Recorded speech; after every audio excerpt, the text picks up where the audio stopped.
Thank you for stopping by at the Movie Marquee. Our podcast reviews well-known movies and contains spoilers. The podcast may contain mature subject matter and mature language.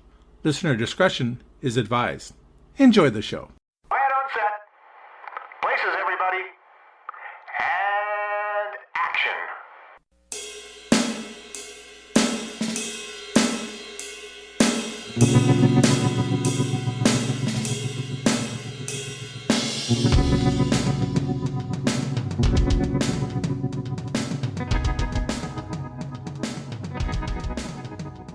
Welcome everyone to the Movie Marquee. Today's showing is the 1992 debut by Quentin Tarantino, Reservoir Dogs, and this was our listener's choice for the Quentin Tarantino movie. With me as always is Ken. Where's the commode in this dungeon? I gotta take a squirt. And Ted. Are you gonna bark all day, little doggy? Or are you gonna bite? Ruff. And I'm Eric. I don't want to tip because society says I have to, but I do anyway. That's just me. I've been out to dinner with Eric before. He doesn't tip. That's not true. Stop it, man. I am not true. Put your buck in, you cheap bastard. Man. I am not a Mr. Pink. I am a very generous tipper, man. So I don't care what you normally would do. That's right. That's an interesting scene, and we'll talk about that one as well. All right, let's roll in the Reservoir Dogs here. Ted, tell us the particulars of this movie. Reservoir Dogs, directed by Quentin Tarantino, with a screenplay by Quentin Tarantino, has a running time of 99 minutes. It had a release date of October 9th, 1992, and it had a budget of $1.2 million. It had a box office gross of $2.9 million, but that doesn't take into account that it's become a cult favorite on VHS and now Blu-ray. That's where it really found its niche. Reservoir Dogs stars Harvey Keitel as Mr. White, Tim Roth as Mr. Orange, Freddie Neuwendyke, Michael Madsen stars as Mr. Blonde, or Vic Vega, Chris Penn stars as Nice Guy Eddie, Steve Buscemi as Mr. Pink, Eddie Bunker as Mr. Blue, Quentin Tarantino as Mr. Brown, Lawrence Tierney as Joe Cabot, Randy Brooks as Holdaway, Kirk Baltz as Marvin Nash, and Stephen Wright as K. Billy, the DJ. It's a pretty impressive cast for a debut flick, huh? I guess it's who you know. And he got Harvey Keitel on his side to start off with, so that's always a good way to get your foot in the door. I think Keitel read the screenplay and wanted to blue light it from there, huh? Yep. Cool. Well, what did the critics think of this one? The critics' score on Rotten Tomatoes is 90%, which is a certified fresh. It has an audience score of 94%. So it was kind of split on our heavy hitters as far as the critics go. We'll go with the positive critics first. Vincent Canby of the New York Times, he said, "It's a small, modestly budgeted crime movie of something dazzling, cinematic pyrotechnics and over-the-top dramatic energy." Kenneth Turin of the Los Angeles Times said, "Tarantino's palpable enthusiasm, his unapologetic passion for what he's created, reinvigorates this venerable plot and mayhem aside, and makes it involving for longer than you might suspect." Desson Thompson of the Washington Post said, "A nod to such noir crime classics as Stanley Kubrick's The Killing. The movie's more than savvy sensationalism. Suspense, horror, and humor are expertly interwoven." Derek Malcolm of The Guardian said, "No one should go to Reservoir Dogs without prior thought, but what they will see is a riveting treatise on the theme of betrayal set in an urban wasteland that murders hope and makes redemption virtually impossible." Our negative critics, we have a couple of our really heavy hitters are on the negative side. We'll start with Terrence Rafferty of The New Yorker. He said, "The film, for all of its mayhem and fury, is too distant to truly be disturbing. It treats everything with an impatient, born-too-late shrug." And Gene Siskel from the Chicago Tribune said, "A much-acclaimed revisionist gangster film that I found to have more style than substance." And then Roger Ebert from the Chicago Sun-Times gave it 2.5 stars, and in his review, he said, "As for the movie, I liked what I saw, but I wanted more. I know the story behind the movie. Tarantino promoted the project from scratch on talent and nerve, and I think it's quite an achievement for a first-timer. It was made on a low budget, but the part that needs work didn't cost money. It's the screenplay. Having created the characters and fashioned the outline, Tarantino doesn't do much with his characters except to let them talk too much, especially when they should be unconscious from shock and loss of blood. Yeah, Dude, I can't argue with that review. I mean, I can see exactly where he's coming from. This is definitely a movie that is not for everybody, as we'll come to talk about. Funny, Ebert actually said that Tarantino should actually give up almost directing and start starring it as a bad guy, which I thought was interesting. Yeah, I saw that in his review. He said that. But then Roger became a huge Quentin Tarantino fan with Pulp Fiction and then on.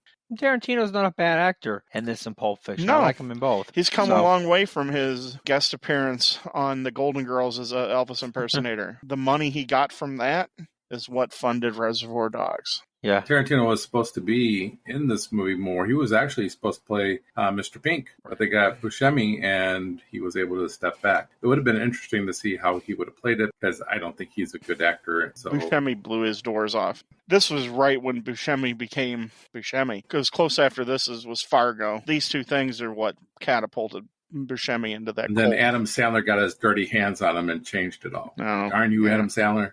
I love Buscemi because of the fact that after 9/11, he went back to be a firefighter for a little bit. That's just awesome. Good for him, man. Ken, give us a synopsis plot of this one.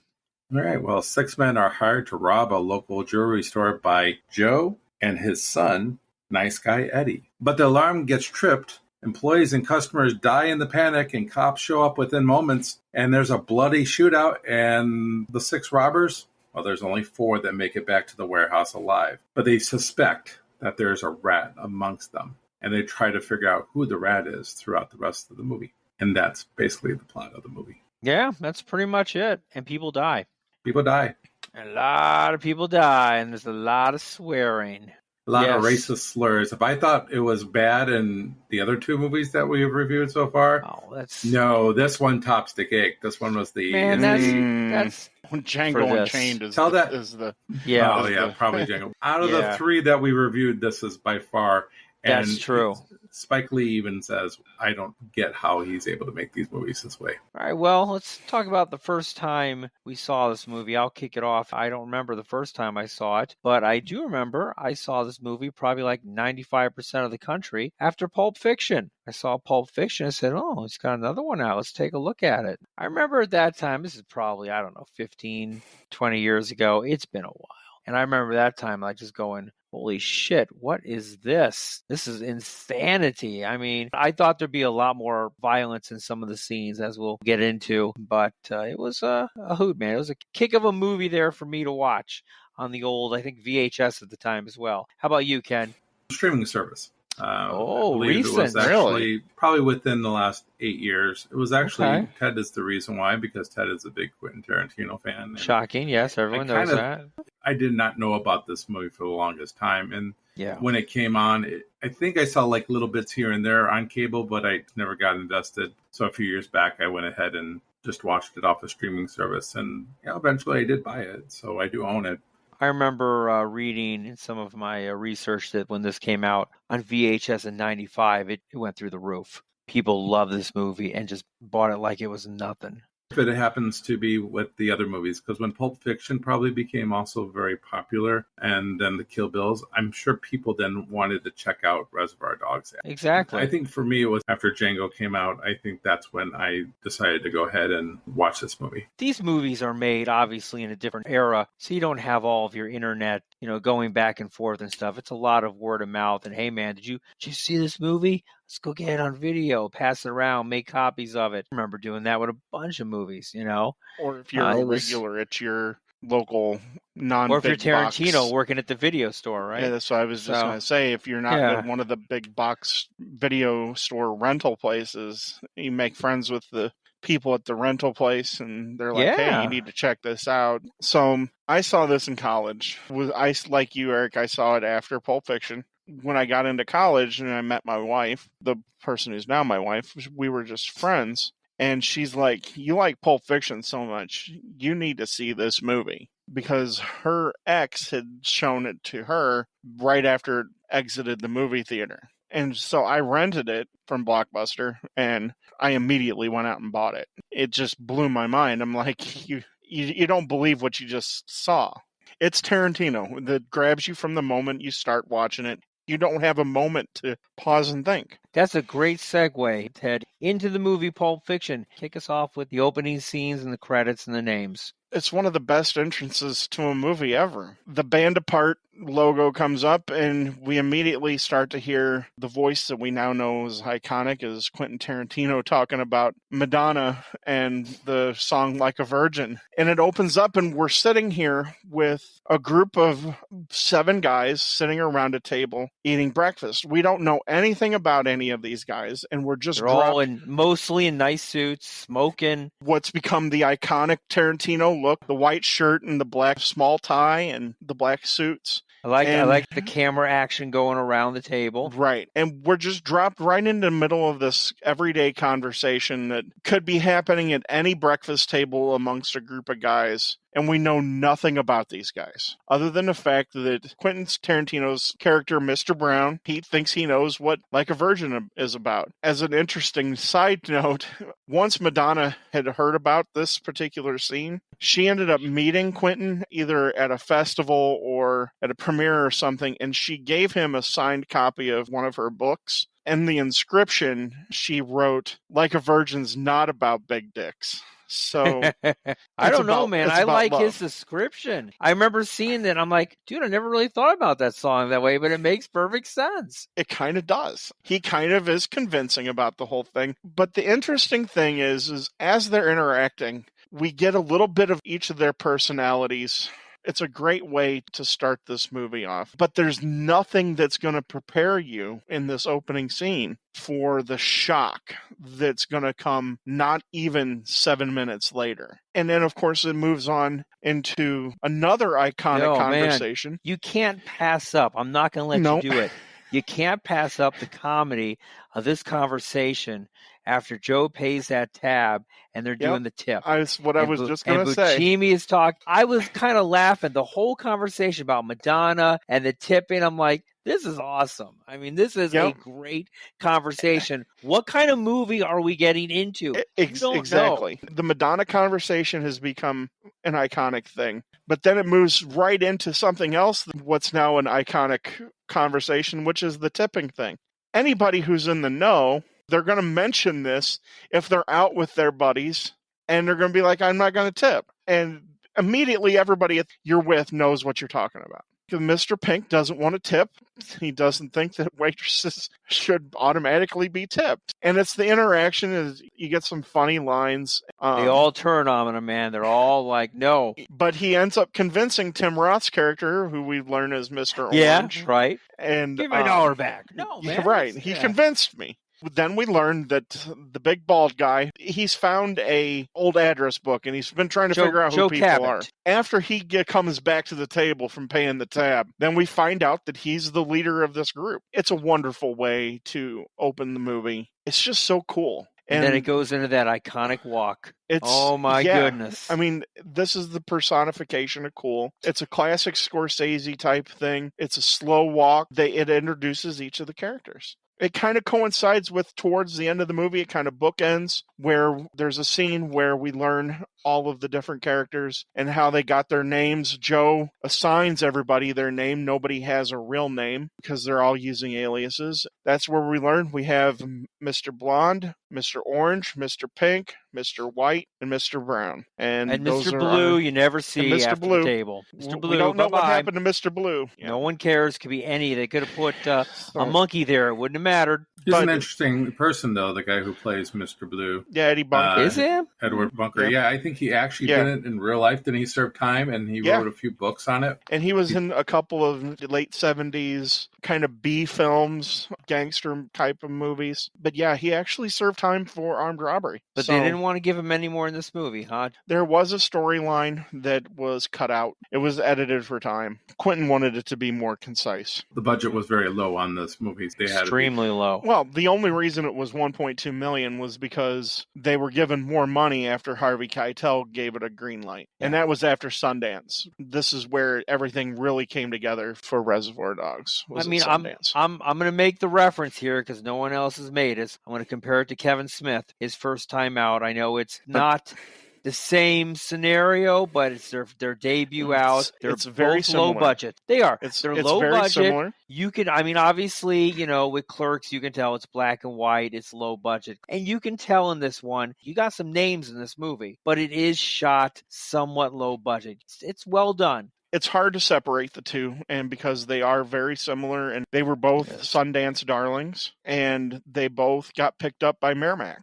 I kind of agree to a certain extent with Ted as far as the introduction of these characters, but we don't know about them really. We know Mr. White seems to be a kind of a strong character, but Mr. Orange, we really don't know anything about him except maybe that we know that he's already a snitch because of the fact that he already tells why he's not tipping. Mr. Blonde, really, I don't think we know anything from this conversation. We get to know a lot later. Don't really know much about Nice Guy Eddie. Buscemi steals the scene from Tarantino by talking about the tipping. And first of all, he's wrong. Waitresses don't make minimum wage. They didn't even make minimum wage back then. They make lower than minimum wage because of the tips. And that argument never came up. We didn't know much about Mr. Blue. And of course, Mr. Brown, we know that he likes to talk about the song Like a Virgin. I don't think it would give us a good idea about each of these characters, but it doesn't really need to. And as far as the walk, that is a homage maybe to the original Ocean's 11. And that's what I like about Tarantino is he has a tendency to borrow from other movies and plant them into his movies,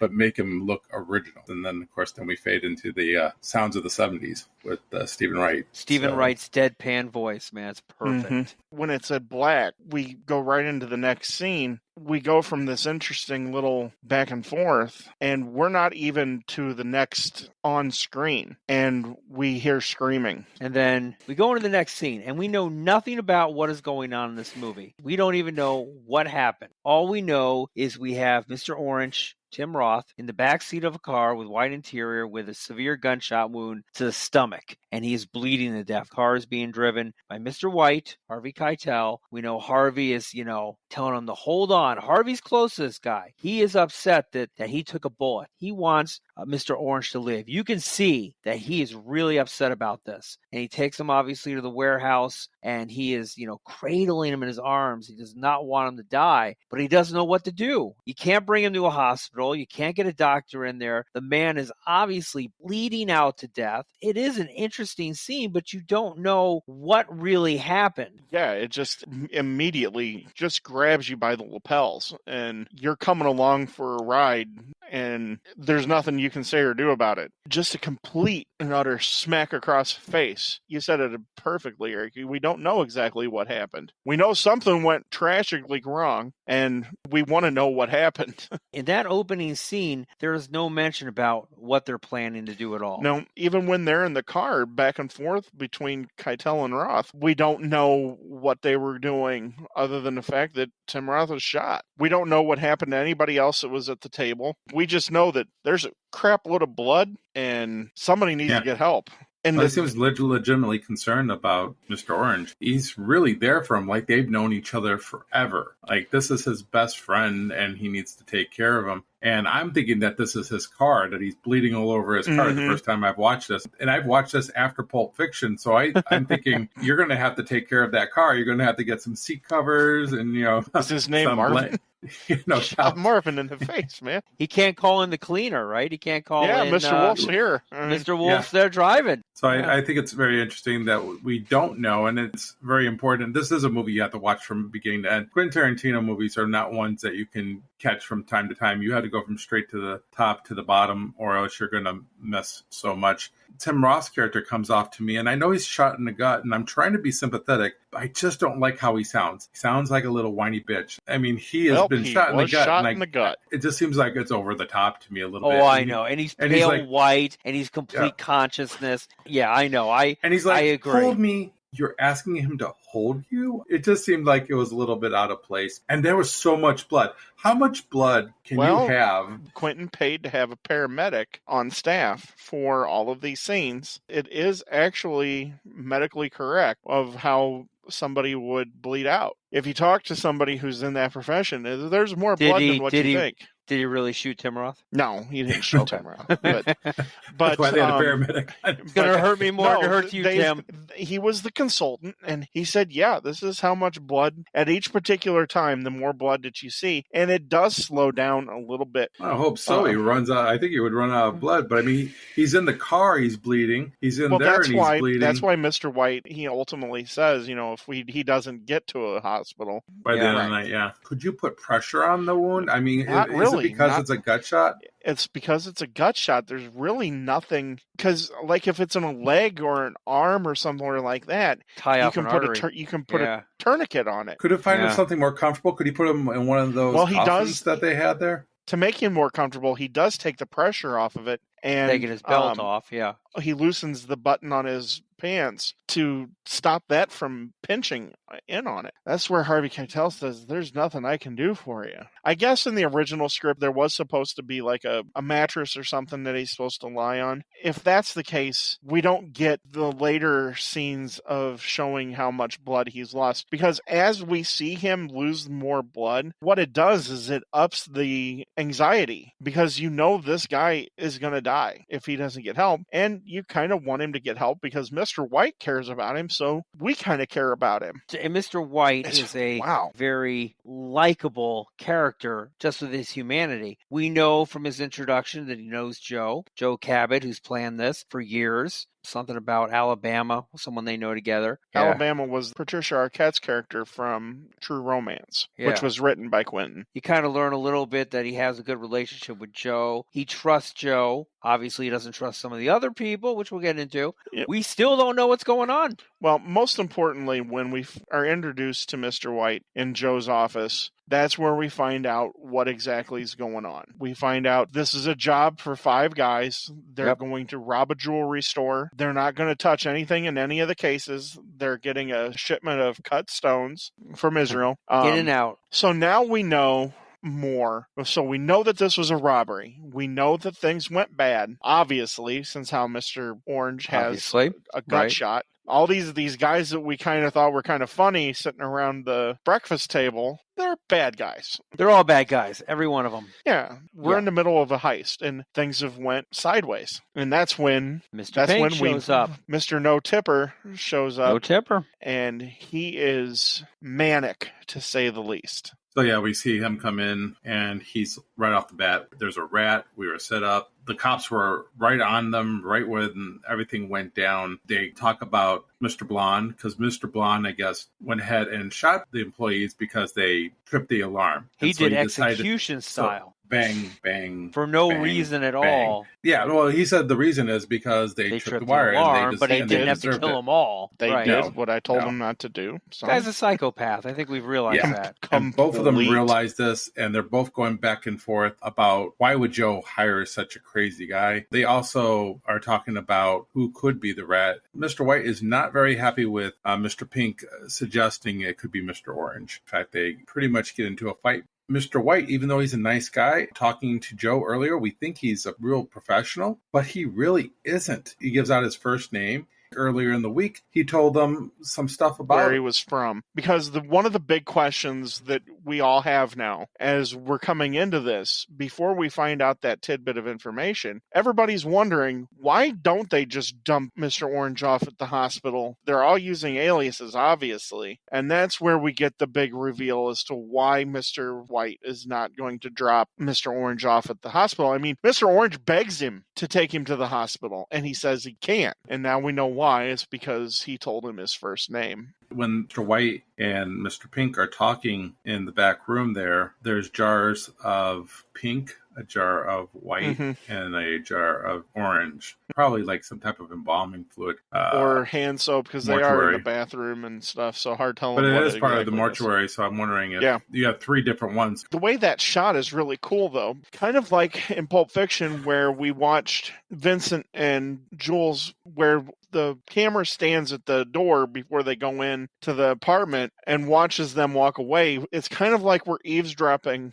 on Mr. Pink and Mr. White. It's like we're peeking around the corner and looking down at them and down the hall, down the hall, certain angles. Yeah, I like really the shots cool here too. I love the conversation. I love Buscemi here as well, is because Mr. Pink, he's figured it out. He's the smartest one, I think, in this whole group. Hands down. He's the more professional guy. He says, let's be professional. He even says, now you're thinking like a professional, when he's trying to figure out who it could be. But Mr. White, for whatever reason, who's been in the game longer, isn't being very professional. He agrees with Mr. Pink at times. Everybody at first always questions Mr. Pink's idea that there was a rat. Everybody is like, why do you think there's a rat? So nobody believes that there's a rat initially but Mr. Pink. He's the first one and the only one. Even when we get to Eddie later on, Eddie doesn't even believe it. But how did everything go so bad so quickly? And he's, of course, the smartest one to survive this all. I really like Buscemi here. This is a A-plus performance from him. And we do find out,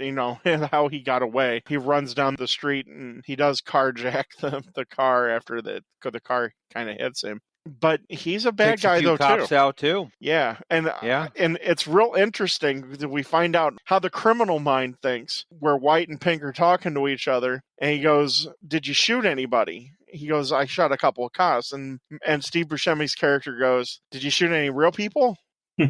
Mr. White's let himself get emotionally involved instead of being professional, like you said, Ken. Whereas Mr. Pink is keeping more of a professional mindset. It all culminates with the famous scene that's on the cover of most posters and on the VHS where they've pulled guns on each other. Mr. Pink's right. It's unfortunate for Mr. Orange, but now he knows too much. I believe he even says some guys are lucky and some guys aren't. Yes, yeah, exactly. That's exactly what he says. He's right in saying that. Everything he says to White is on point, and just Mr. White is not having any of it. And it would make more sense maybe if Mr. Orange stood in his way to take a bullet for him. It wasn't like he jumped in a way to take a bullet. He got shot during a carjack, and we'll talk about that later. One thing that's interesting about Mr. Pink and hijacking that car, as you talked about earlier, is that scene, they had to wait for a green light at the intersection because they didn't have enough money to have cops to control the traffic. That's crazy when you think about it. It's done really well. You wouldn't be able to know unless you watch. They have almost like a pop-up video for it if you watch. It's got to be pointed out Blu-ray. to you. One of those cops running down there is one of Quentin's close associates, is Lawrence Bender. What I really like about this, though, you do have that dynamic of somebody who is more emotionally involved in contrast to somebody who's keeping it professional. That is what really draws a person into the story. So I really like that there's a contrast. It makes it more believable that somebody would be more emotionally attached, whereas somebody would be more on a professional type of a level like that. I really love the dynamic between these two characters. I think they're great. Even though they find themselves at odds, that's where the camera pans back and all of a sudden we see that there's another person that's entered into the mortuary. Yes, we have Mr. Blonde.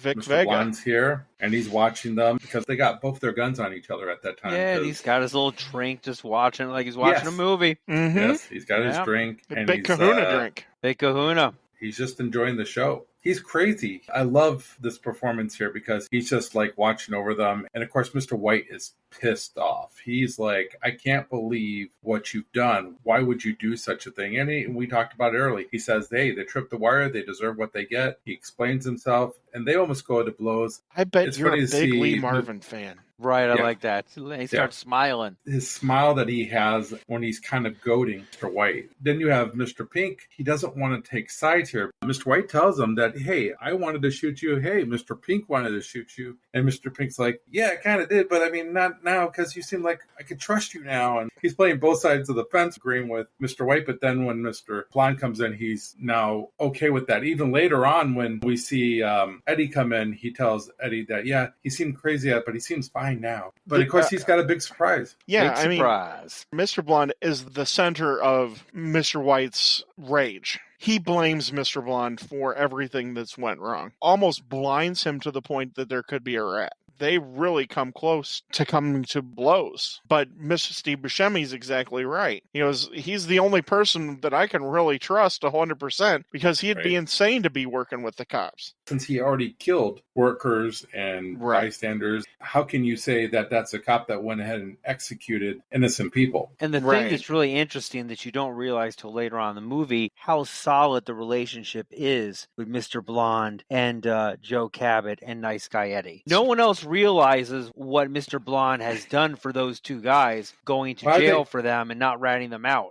Eddie and Mr. Blonde, I think they're probably childhood friends. The way they're wrestling and goofing off and how they talk to each other, it sounds like they've known each other since they were little. And that's why Mr. Blonde doesn't rat them out when he's in jail for the 4 years that he's in there, is because he has loyalty to the family. It's weird that they don't know that he is this nuts. Here's my theory. We talk about Mr. Blonde. This is Vic Vega, brother of Vincent Vega. I'm wondering if they both did a job together, and Vincent went to Amsterdam to lay low for a while his brother went to prison. That's my story. I've never heard this from anywhere else, but I'm going to play it off as that's good. What happened. I like that. See that. We find out from Nice Guy Eddie, though, that he was at a company warehouse. He got caught with hot items, and and he went to jail for 4 years. So I don't know if that's necessarily a thing. Boyhood friends, you would think that your brother is probably part of that friendship. Maybe not like as friends as much as you are, but you know how brothers hang out together and brothers have some of the same friends. Makes sense because you have one that's a crazy guy, then you have Vincent Vega who's kind of sloppy. He doesn't see everything the way it should be seen, but somehow they're in a life of crime and they're both thugs. So it just makes sense that they both would be on a job together. I think this is a very interesting way of looking at things, but the fact that you already have 5 guys and this is your 6th guy and you really don't need him. It's almost like they want him to be in there because they want to give him something to do. They want to give him the payday. They want to do right by him because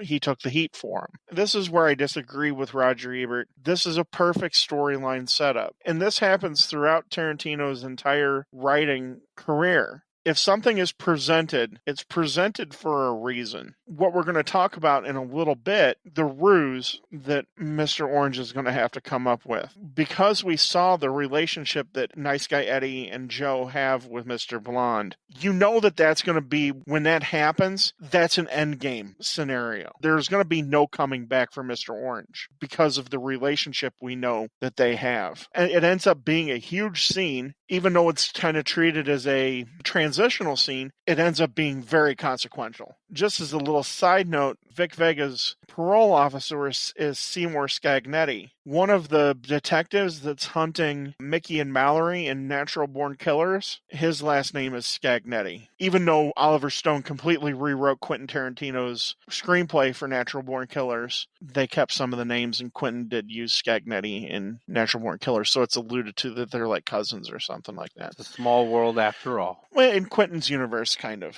I mean, you have Vincent Vega and Vic Vega, they're brothers, and it's unfortunate we never got the Vega brothers movie that Quentin wanted to write. Unfortunately, now Michael Madsen and John Travolta are too old. Get somebody else to do it. It's hard to recast Michael Madsen and John Travolta as the Vega brothers. Other than Tarantino flicks, Madsen really hasn't done that much, has he? The Natural is one of the biggest ones, but the Tarantino movies are his bread and butter. That's where he's never as cool as he is with Tarantino. That's true. Rather unfortunate. Which is funny because he looks younger here than he did The Natural. Yeah, I know. But then after we find out all of this with how Joe and how Mr. Blonde got onto this crew, that's where we find out that Mr. Blonde has a present. Mm-hmm. He's got a gift for Mr. White and Mr. Pink. So we walk out of this mortuary warehouse, and of course then we get what's now an iconic Quentin Tarantino shot from inside the trunk of the car. And Mr. Blonde starts to laugh, and you see Mr. White all of a sudden, now he's no longer real angry. He starts to chuckle, and the camera swings around, and we find out that inside the trunk of the car is a cop. It's the cop that Vic Vega has taken hostage to get himself out of the jewelry store, and he's tied up in the trunk. So now we know that also, too, he went through the drive-thru with a cop in the trunk. Right, got And fries and a drink. we also get the cutscene of Nice Guy Eddie. The three crooks are walking out to the car. We find out that Mr. Blonde has talked to Nice Guy Eddie, and Nice Guy Eddie's on his way, and that they need to stay put because Mr. Pink and Mr. White had decided that they were going to leave. By having that conversation, it changed the whole. Why didn't you just say so? As Mr. Pink said, we need to get out of here because this place is probably tagged. We find out later it is. So Nice Guy Eddie's he's on the phone with one of his dad's underlings, and he's like, he's running around with a cop in his trunk. We need to get him off the fucking street. It's just a funny thing. Yeah, he's not really thrilled with the idea that he did take the cop and that he actually brought the cop into that warehouse, that mortuary place. He's not thrilled with them. And actually gives him a couple of dirty looks, it looks like, for things that he's done. Why he leaves him with the cop to begin with when he takes the other two to go find the jewels. Out of all the people to leave him with the cop, why is he choosing him?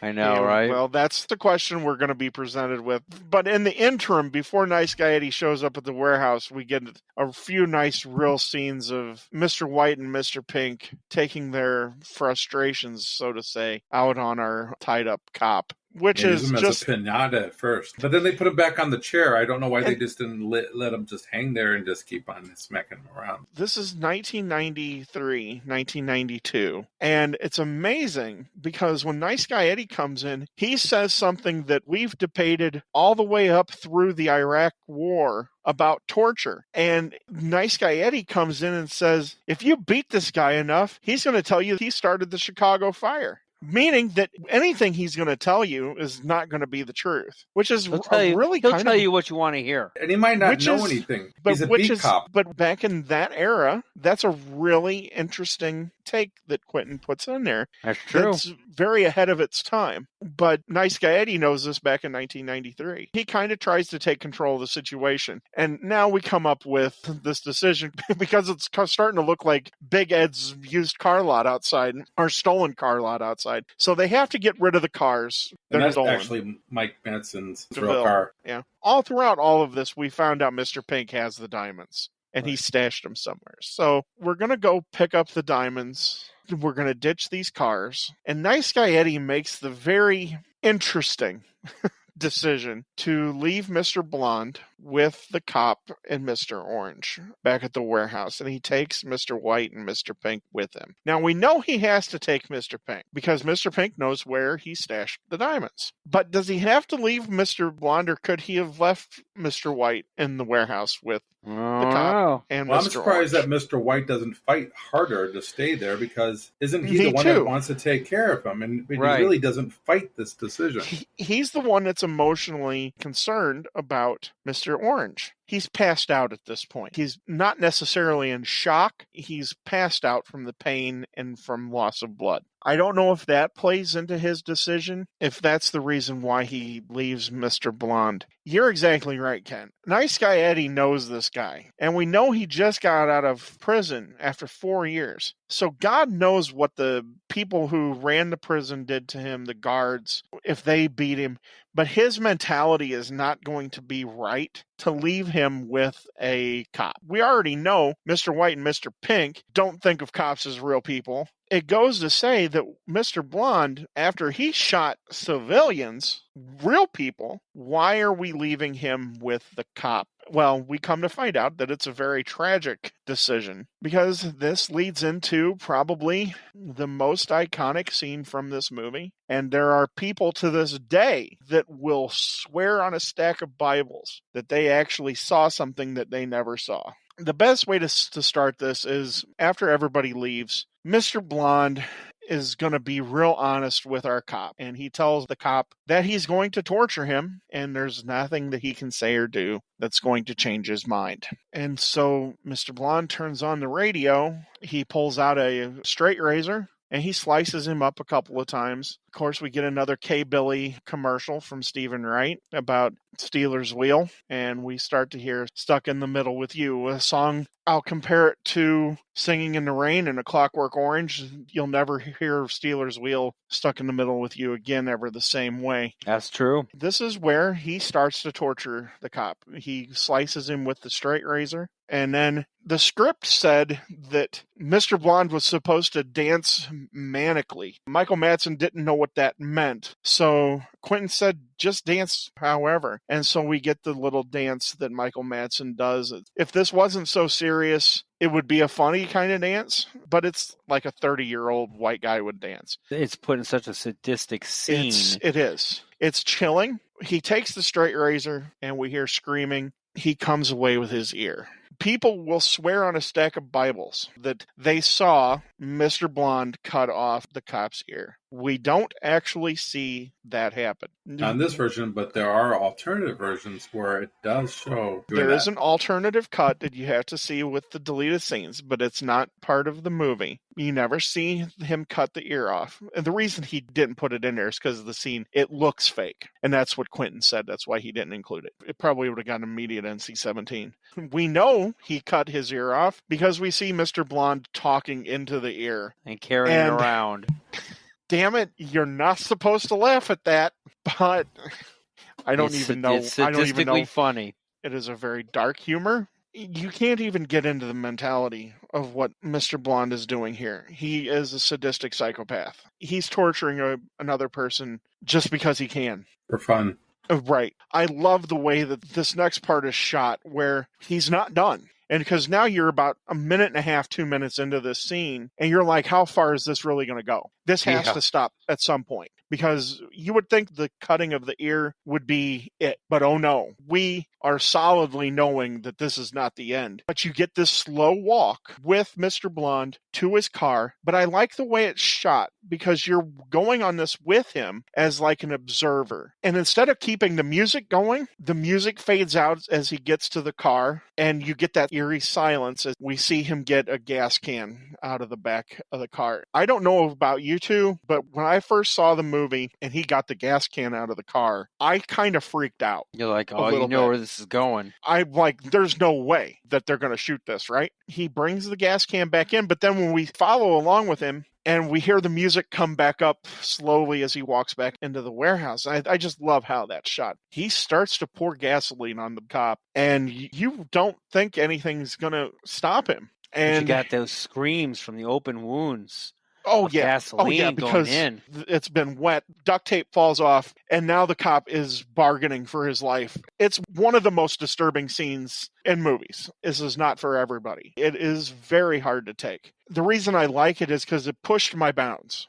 Michael Madsen, in real life, had just become a father and was very sensitive to this whole thing, and Quentin had to talk him into doing this. He did not want to film any violence, let alone what this has become. And the cop says, I have a kid. It's real quick, but you hear a no, no, no. That's actually Quentin saying no, because I have a kid was not in the script. And Michael Madsen had to stop. He cried for like 10 minutes because he pictured himself in that situation. Crazy how things like that happen. Watch that scene again. It's really cut well. Sally Menke cut it really well. But as he's about ready to spark the lighter and go, Mr. Blonde gets shot. And we see who shot him. Mr. Orange has shot him. He unloaded an entire clip into him. Now we know who the snitch is. Because why else would one of these guys save the cop from being burned? Other than being a human being. Here's the thing with that whole scene. Wes Craven, when he saw this at Sundance and walked out, every time that there's a showing of this in the movie theater, there are walkouts. And it's understandable. I get it. It's not for everybody. Harvey Weinstein's wife walked out. Let's don't even go there.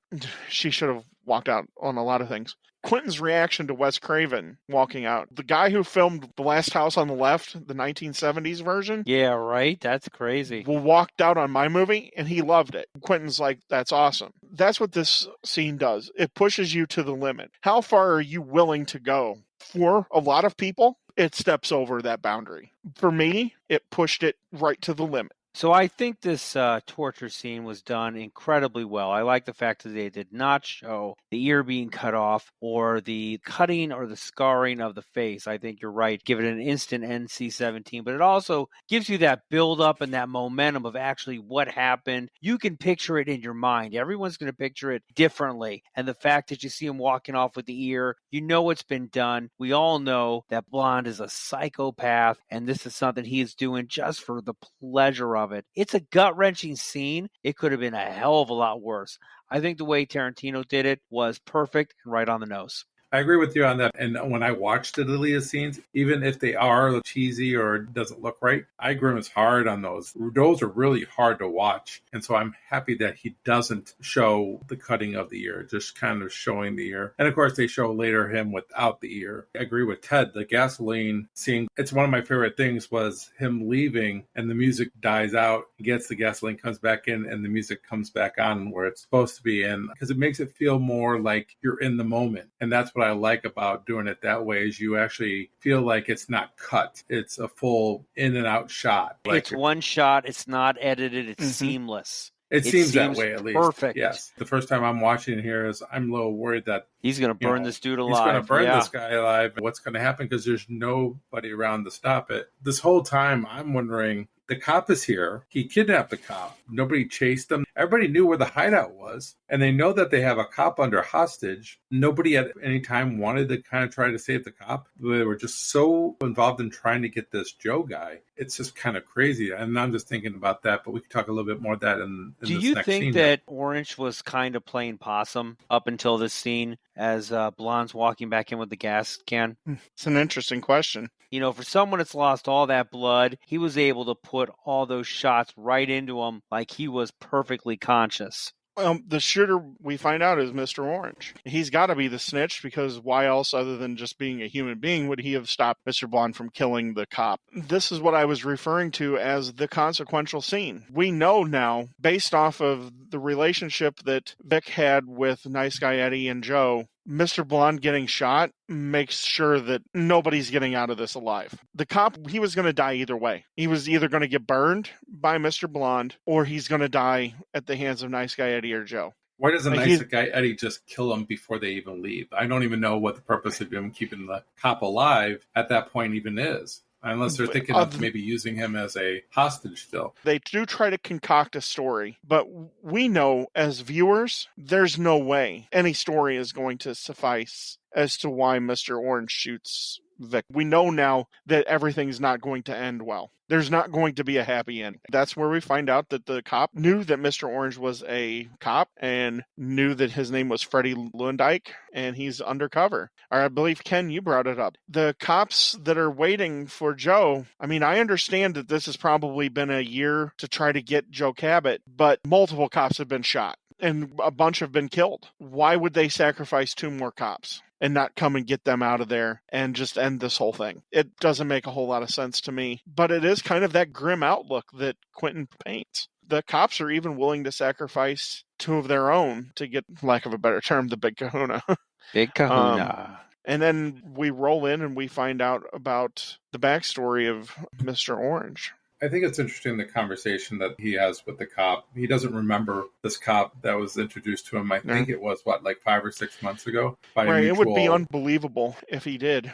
I just don't know how much interaction he has with other cops. Of course, you got your ear cut off, you're slashed, you're deformed. I wonder if he's talking like this because he has 1 ear, because all of a sudden his speech is extremely slurred. And he's wondering why the cops aren't coming for them. What are they waiting for? I would imagine they've been staking out that place even before the robbery happened because he knew where the hideout was going to be. Right. There is some problems here. Is it because they're sacrificing 2 more of their own to get this guy, Joe? Potentially. So, for me, it does the way it looks. Exactly what like Orange says. There's no guarantee that Joe's even going to show up there. You've got cop killers already in the warehouse as it is. Don't you just go ahead and get revenge for the guys that you've lost already? That would seem like the most likelihood of stories. Here's the other thing I have. So he's bleeding still. He's talking about dying. It seemed like he's no longer really in pain like he was before. Like earlier I said he was crying like a little bitch and he was asking Mr. White to hold him and all that stuff. I guess he just needed a little nap. Well, he was passed out, brother.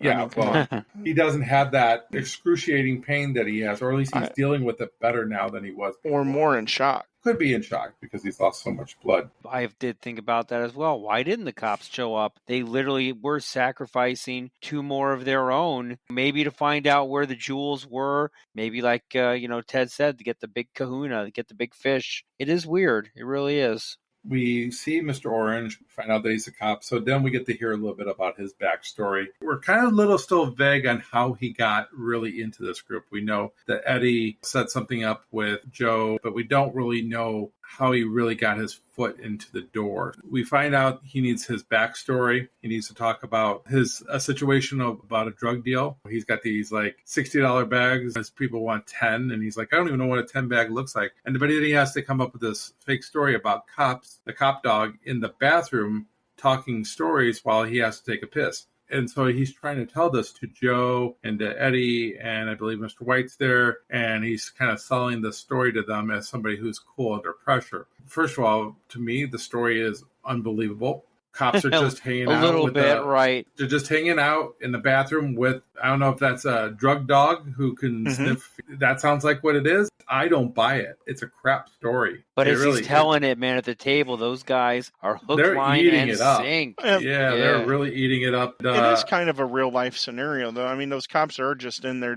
They're just shooting the shit. They're probably on break. Do we know where they're at, that they happen to just be hanging out in the bathroom? So, like an airport or a bus station. Train station. Train station? Train station bathroom. Yeah. This isn't my favorite part of the movie. And it is kind of unbelievable if the dog was barking. The one cop yells at the dog to shut up. I mean, the dog is just doing its job. The dog's the best cop out of all of them. Ultimately, it does what it's supposed to do. It gets him in the door, and we find out that there was an informant they had that got him the face-to-face with Joe Cabot. It was all being played out a little too fast, so I was kind of losing track on that. But I do like how the story is told in the sense that it goes back and forth from the bathroom to whatever nightclub they are in. I like the back and forth where he's talking to the cops, like he's telling the story to the cops. I kind of like how that's all shot. I mean, these cops are staring him dead in the face, and they're not saying anything to him. Just seems a little weird. I agree with you. I like how it's shot. It goes back between him learning the story to telling the story. Practicing the story.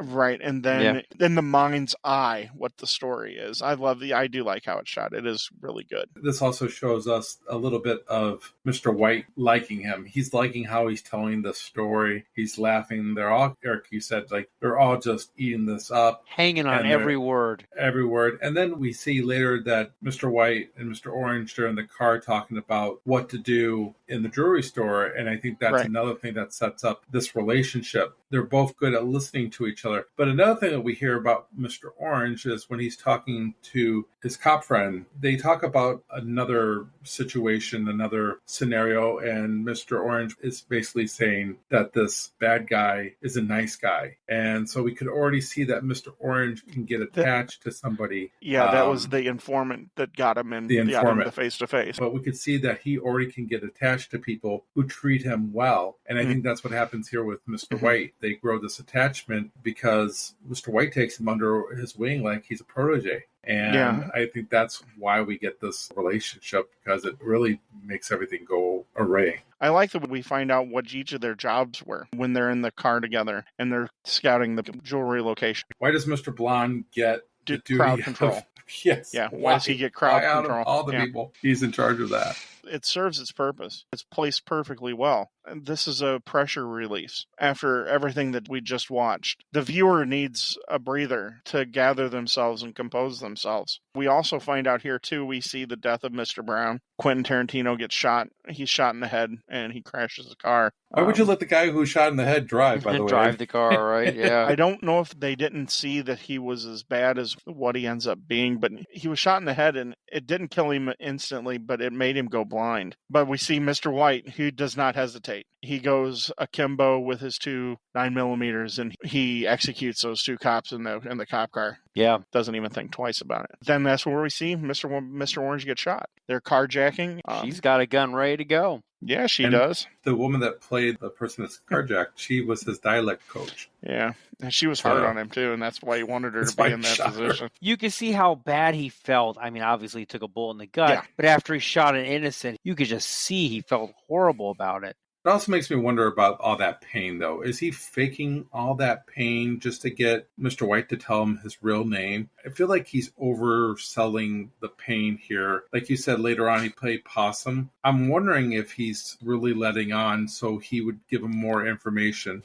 Here's the thing. We'll take a .22 and we'll shoot you in the gut, and we'll see how bad it hurts. I have enough on me that it probably was just I don't think for a little while. So. Me too. He wasn't shot with a .22, was he? She had a little Saturday Night Special. No kidding. Well, I'm not saying it doesn't hurt, and I'm not saying that he's not in pain, but I'm wondering if he sells it more. Just because the way he's acting when he's in between, when he's first shot, we don't see him in pain until he gets into the car and he's bleeding over the seats. And I guess that's where he finds out what Mr. White's real name is. It cuts just before we get to see that. Yeah, we don't get to see that. That's in deleted scenes, actually, it sounds like he gives out his name even earlier than that. Than what he said. Depending on what version you want to look at. When we have that conversation, of course, with Mr. Orange, he's getting ready. They call him up to get ready to go get their names and stuff. So we see Mr. Orange. You can see the nervousness of him. He continues to try to look at things to get in his apartment, which funny thing about the apartment that he has, where they shot that was actually over the warehouse where they shot most of the movie. Money-saving tip there if you're going to shoot a warehouse scene, see if you can use the apartment above. There you go. But he puts on his wedding ring, which I think that's kind of interesting that he goes and it could be his backstory, too. And that's a good question. Is it his backstory, or is it because he knows he might get killed that he wants to wear his ring? Could be a good luck charm. And then he goes down there, and then they have this conversation about white women and black women, you know, handle things. Different. Hard conversations to listen to in this day and age, but as Ted would have said in other episodes, Quentin is really just giving you real life. This is how his characters would talk. It's kind of hard, though, to kind of swallow some of this talk because it's all over the place. It's from beginning to end, this type of conversation. And it's funny because they talk about Pam Grier, and later on, of course, they do Jackie Brown. And Jackie Brown.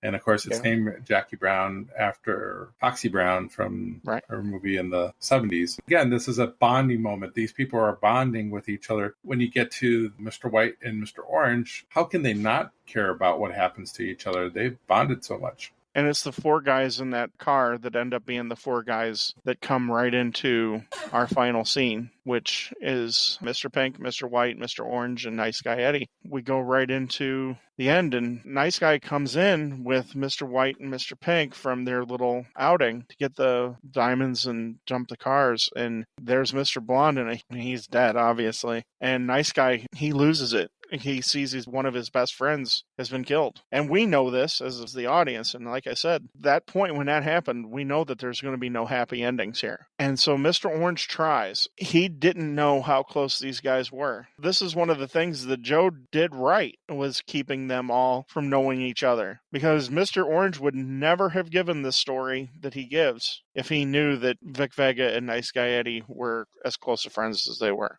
Mr. Orange tries to tell him that Vic went nuts and he tortured the cop and he was going to kill everybody when they came back and take off with the stones. And well, we know that that's not true. And Nice Guy points that out after he says, "What, this cop?" And he shoots him 4 times right in the chest and kills the cop. And Nice Guy proceeds to tell Mr. Orange he doesn't believe a word he said. And Chris Penn is amazing here. This is a great scene by Chris Penn. Chris Penn is awesome. He has that intense look where his eyes kind of bulge out a little bit because he's so mad.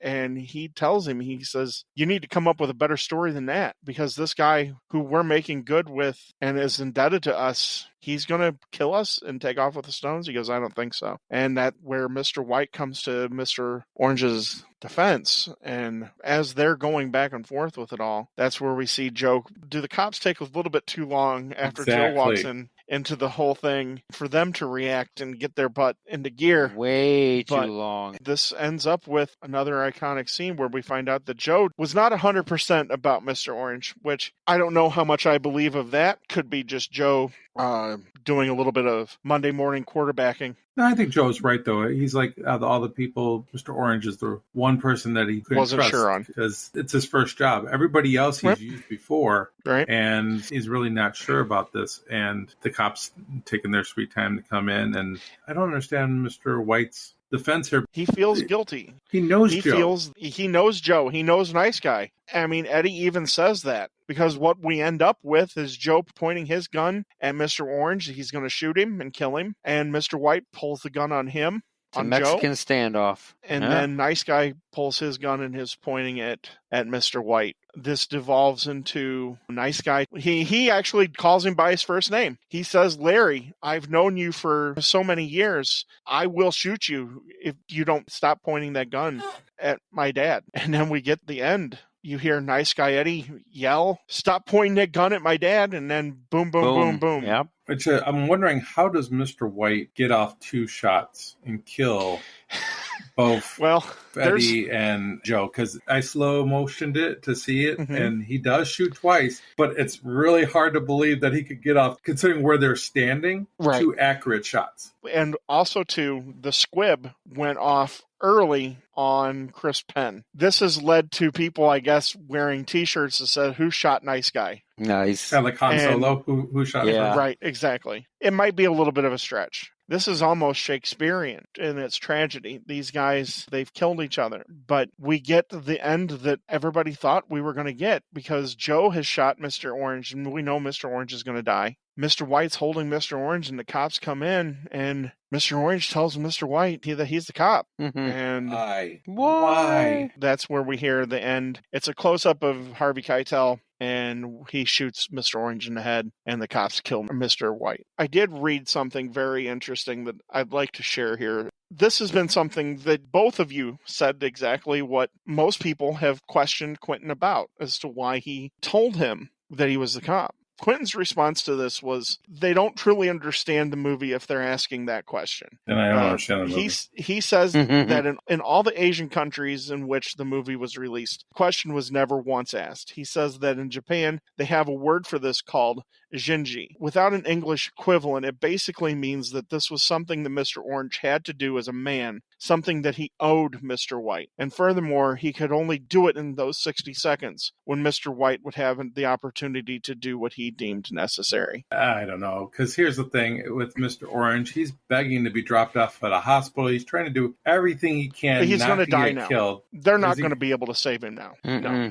He's been shot twice now. It was going to be iffy if they were going to be able to save him. Because Mr. White thinks that both of them are going to jail. I don't think he's going to be saved. Personally, I think that's why he tells him. I agree with Quentin. I think he feels that he owes that to Larry after everything that Larry has sacrificed for him. Cost him his life. I owe you this explanation so you can get killed next. I don't know. So what the cops are going to do? Not the a cops happy are going to ending. come. It's happy for Mr. Pink. He gets away. No, it's not. So does he get killed? If you listen in the background, while all of this is going on and everybody's laying there dying, Mr. Pink sneaks off with the diamonds. But if you listen in the background, and you have to turn the volume way up, you can hear in the background when the cops pull up, there's a couple of shots. And you hear Steve Buscemi shouting, "Stop, I've been shot." And so he gives up. So Mr. Pink was caught with the diamonds trying to get away by the cops who come in. Okay, so if that's happened, then we can't say that he was the waiter then. Yeah, so he's not the waiter, unfortunately. Darn it.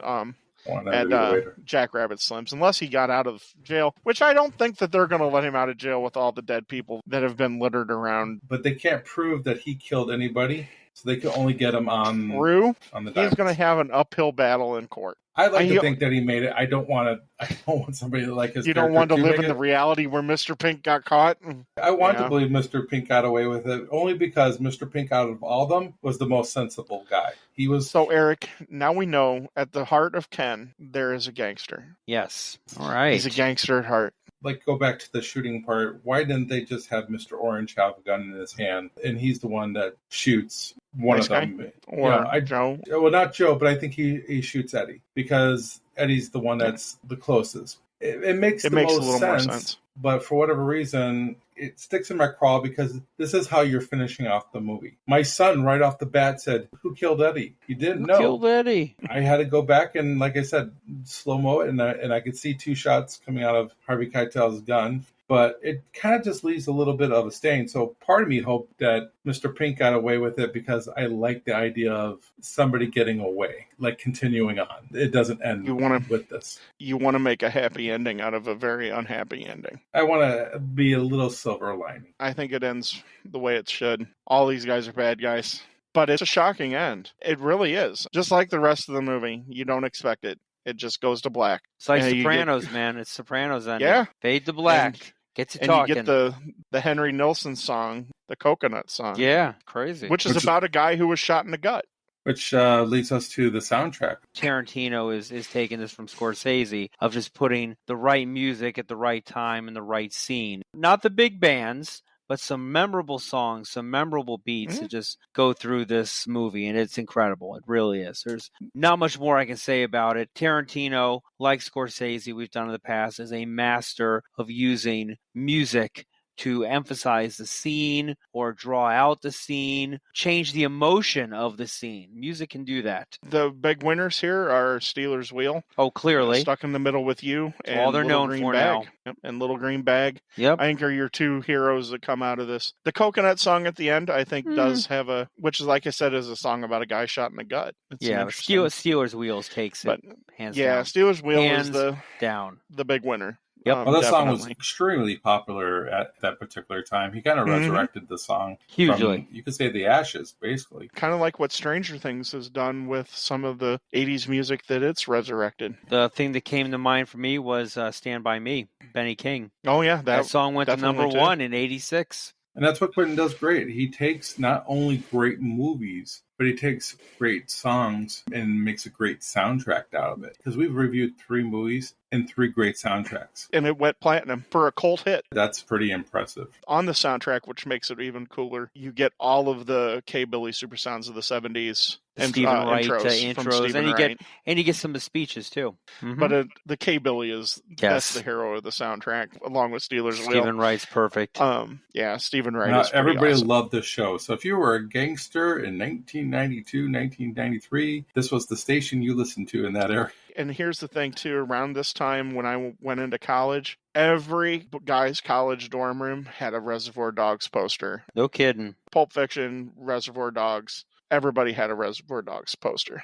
Quentin Tarantino says that the orange balloon that we see in the film is by accident. He says it's by accident. I know. I don't believe Quentin does nothing by accident. I don't know why he says it, but when I heard him say that, I was like, why is the balloon there to begin with? And it happens to be orange. Yeah. Follows nice guy Eddie's car down the road. Quentin does nothing by accident.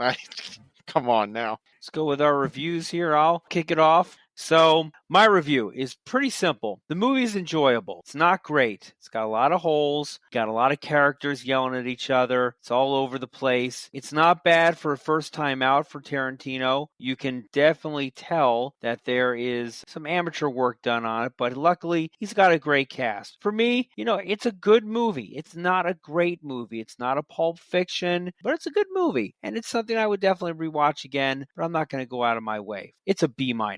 How about you, Ken? Pretty much the same as you, Eric. I like the movie. I'm not blown away by it. There are parts that are a little slow, and if you're a big fan of dialogue, this is the movie for you. If you want a little bit more action in your movie, then look elsewhere. Steve Buscemi basically steals this film. Every scene that he's in, I'm just really enjoying. I agree with Ted that the torture scene keeps it from being just kind of an average movie. But it's a great first time out, as you said, Eric. He improves greatly throughout his other films. And so this is a good stepping stone. This is a good first time out. And of course, he got this movie made because he sold the rights to True Romance, which the director of True Romance said, I wanted to direct this. And he's like, no, you get True Romance, I get Reservoir Dogs. So for me, it is also a B-.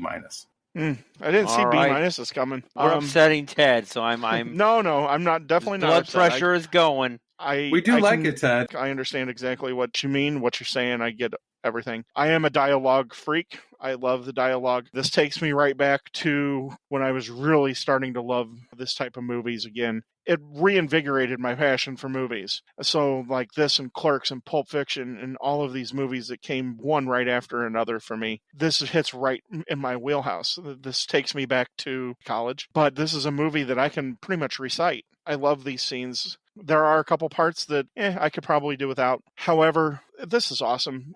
Some critics in hindsight have said that this is the best first outing for a movie director since Orson Welles' Citizen Kane. I don't know if I quite go that far, but this is an A- for me. It's not going to rise up to Pulp Fiction because Pulp Fiction for me is one of the most perfect movies made, but it's right up there for me. It hits me in the feels every time. So that's where it's going to land for me as a solid A-. I was thinking about a B for this movie, but the problem was that I gave Pulp Fiction a B, and I feel this is a step down from Pulp Fiction, and so that's why I'm giving a B-. But if somebody tried to sell me on this being a B, I would not fight it much. I was teetering on a C+. I'll be honest. I was C+, B-. I'll be perfectly honest. It's an emotional connection. That does play. And there is no emotion in it for me. I'm looking at it straight as a movie. You know, it didn't do anything in my childhood or college years or anything. All right. Where can they find us on the web there, Ted? On Twitter at the movie_marquee with 2 E's. You can listen to us on any podcast platform, but if you listen to us on Spotify or Apple Podcasts, if you could give us a rating and review, it helps us be able to get seen. And only good things can come from that because we would like to grow and do more and more fun things for everybody. And Ken, where can they find us on Facebook? Well, you can join us on Facebook at the Movie Marquee. Justin had contributed top Will Ferrell movies of all time. We've also have Where Would You Stay? One Overnight In. So we had like the options of the Bates Motel, Crystal Lake, the house from Amityville Horror, and then the Overlook Hotels. It's got to be the Overlook Hotel. Got to be the Overlook Hotel. Come on. Mm-hmm. I've been trying to figure out how to get out to the Stanley Hotel in Estes Park, Colorado. It's very easy, man. You fly into Denver and you drive. Do it. And I'll tell you what, I've been out there. They don't let you wander in there. No, they don't. And there's like a 2-year waiting list to get into room 217. So yeah, I bet. And you know, it's a movie. Obviously, that exterior and the interior, it's nothing like. Well, the exterior is that from. But it's changed. It's in Yellowstone. Well, that's about all the time we have for this episode. I am looking forward to this one, folks, for the last 4 weeks. I'm not going to lie. It's one of my favorites, and I am excited to review it. It is Quentin Tarantino's Once Upon a Time in Hollywood. I have never seen this movie that You're we're going to review. It's a crime against humanity. You are dead to me. Seriously. I have it thanks to Eric. Eric gave me a digital copy of it, and I started it, but I have not finished it. You are totally dead to me, man. Sorry. All right. I guess we're selling it now, aren't we? I know we should have waited. Maybe Ken will hate it. Who knows? And we can just badger him all episode. I can guarantee you I'll hate it. No, I'm just kidding. All right. Well, on that note, let's call it a day, folks. Thank you and have a pleasant tomorrow. See you at the movies. See you next time at the Movie Marquee.